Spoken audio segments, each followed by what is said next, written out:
Сәлеметсіздер ме балалар? Бізде бүгін 46-шы сабақ уақытыңды бағала және түбір мен қосымша. Алдымен балалар біздің каналымызға тіркеліп, лайк және қоңырау басуды ұмытпаңыздар. 33-ші жаттығу мәтінді тыңда. 1 минут. Отбасында бәрі де өз уақытында жүріп тұрғанды жақсы көретін. Тек Талғат қана үнемі кешігіп жүретін. Талғат, кел, тамағыңды іш, деп шақыратын шешесі. Қазір 1 минуттан кейін барамын деп Талғат кітабын оқи беретін. Бұл оның әдеттегі жауабы еді. Ылғи осылай дейтін. Бір күні мектепте шаңғы жарысы өтті. Талғат шаңғыны жақсы тебетін. Бірақ ол жеңімпаз болған жоқ. Оның жолдасы 1 минутқа озып келді. Талғат екінші орын алып үйге көңілсіз болып қайтты. Талғат біраз ойланып, 1 минуттың адам өміріндегі маңызын енді ғана түсінгендей болды дейді, иә. Енді балалар тапсырмаларды орындаймыз. Мәтін мазмұны бойынша бір-біріңе сұрақ қой дейді. Міне біздер мәтін мазмұны бойынша 5 сұрақ дайындадық. Жазып алсаңыздар болады. Немесе мәтін бойынша басқа да сұрақтар құрастырсаңыздар болады. Келесі мәтіндегі негізгі ойды анықта дейді. Мәтіндегі негізгі ой бұл жерде уақыттың қадірін түсіну керек, иә? Уақыттың қадірін түсіндіру.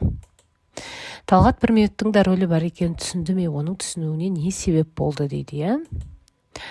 Талғат жарыста қарсыласына 1 минутқа ғана кешігіп, екінші орын алды. Сол себепті ол 1 минуттың да рөлі бар екенін түсінді деп жаздық.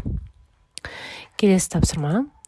Мәтін мазмұнына өз ойыңды қысқаша жаз дейді. Міне балалар, біз уақыттың қадірі туралы және мәтін мазмұны бойынша осындай пікірімізді жазып шықтық. Оқып танысып жазып алсаңыздар болады. Немесе өздеріңіздің ойларыңызды қосуға болады. Келесі тапсырма. Мәтіндегі қарамен берілген сөздердің жазылуына назар аудар. Бұл сөздердің түбірін тауып, жазуда қалай өзгергенін айтып көр дейді. Міне балалар, бізде кітап деген сөзге ын жалғауын жалғаған кезде кітабын болып тұр. Жауап ын жалғауын жазылған кезде жауабын болып тұр. Яғни дауысты дыбыстан басталатын қосымша жалғанған кезде сөздің соңында қатаң дыбыс ұянға айналып кетті. Көрдіңіздер ме? П дыбысы Б дыбысына айналып кетті. Ақпаратты оқимыз. Қосымша жалғанғанда кейбір түбір сөздердің жазылуы өзгереді дейді. Яғни жаңағыдай кітап кітабы, парақ парағы, әріп әрпі, халық халқы екен. Суреттегі сөздерді жұптастырып жаз дейді. Және жұптасқан сөздер салыстырып түбір сөздің жазылуына өзгерткен қосымшаны ата дейді.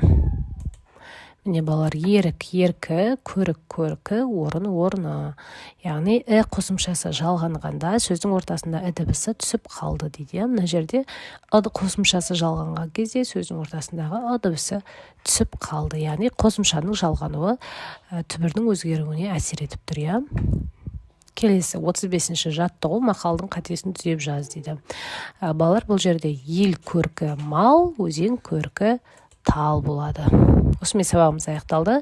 Келесі сабақта кездескенше сау болыңыздар.